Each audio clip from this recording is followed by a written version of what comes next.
Hello, St. Pete Beach. My name is Mark Grill, and I have the privilege of being the Commissioner for District 2.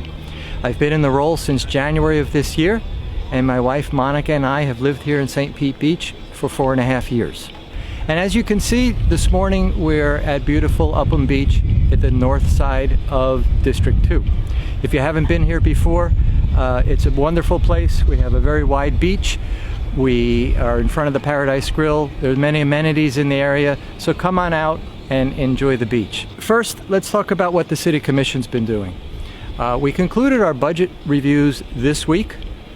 This was a multi-month process. There are a lot of steps that we need to go through under legislation, but I'm pleased to tell you that we closed the budget.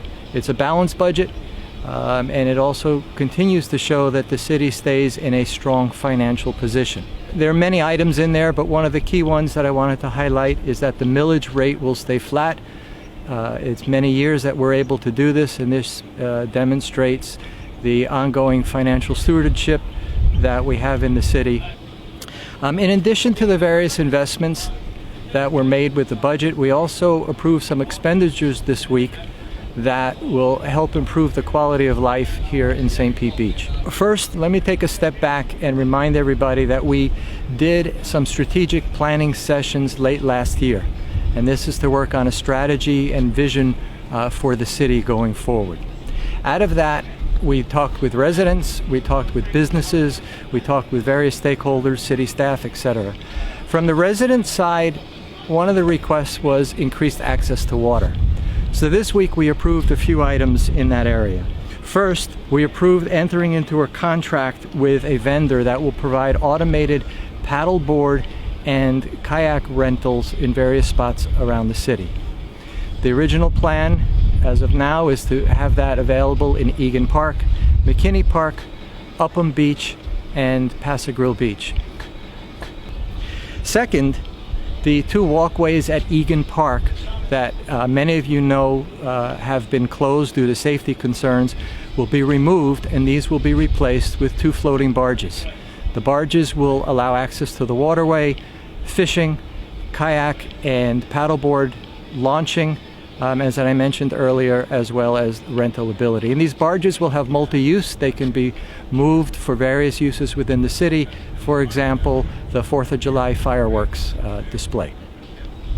In addition, at McKinney Park, we'll be adding a gangway that will allow people to have access to the waterway. On the transportation side, there's two changes coming. First, the Freebee service, which many of you have heard of, we have now running from the county park down to Paso Grill, will now be extended up to 75th Avenue.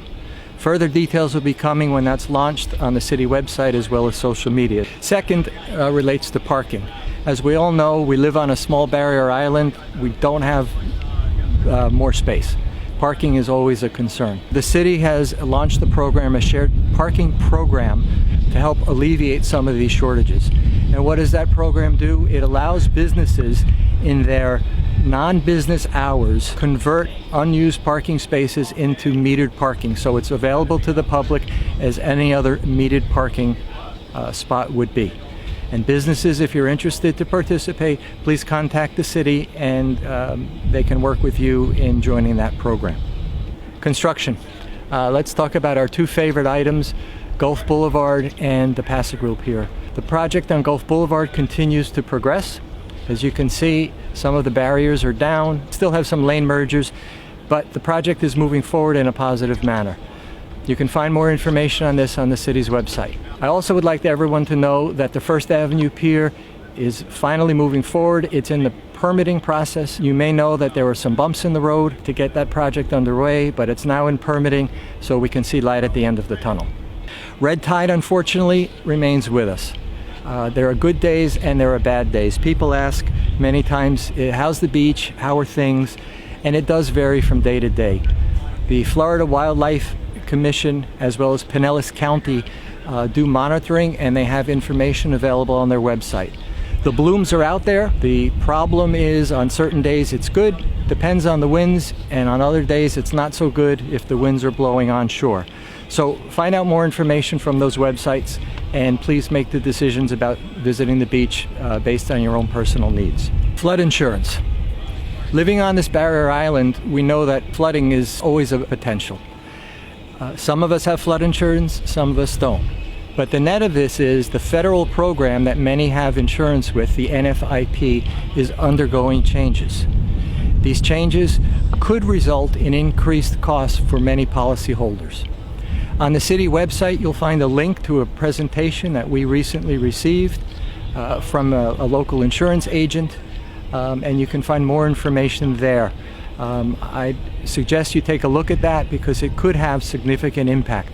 COVID is still here, as we all know. Pinellas County has started again to update their website with data and information, and that's pinellascounty.org, and you can find the information there.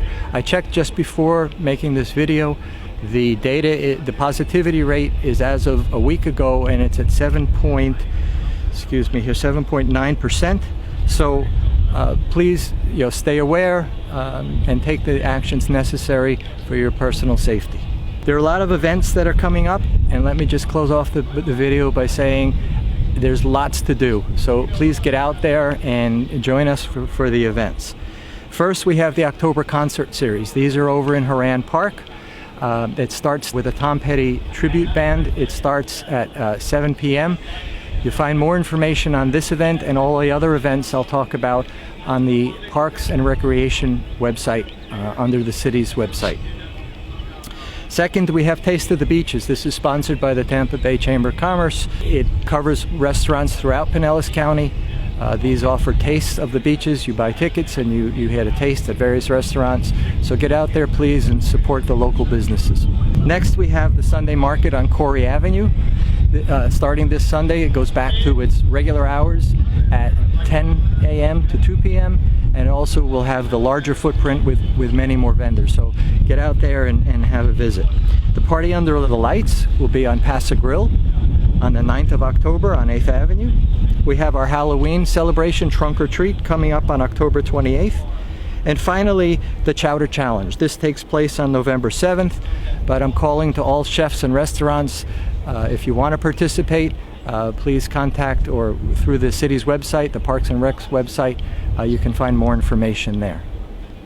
Thank you very much, everybody, for taking the time. I hope these updates were useful to you. I look forward to seeing you at these events. Please stay safe out there, and as always, don't hesitate to contact myself or any of the city staff or commission if we can help you in any way with any questions or concerns. See everybody around.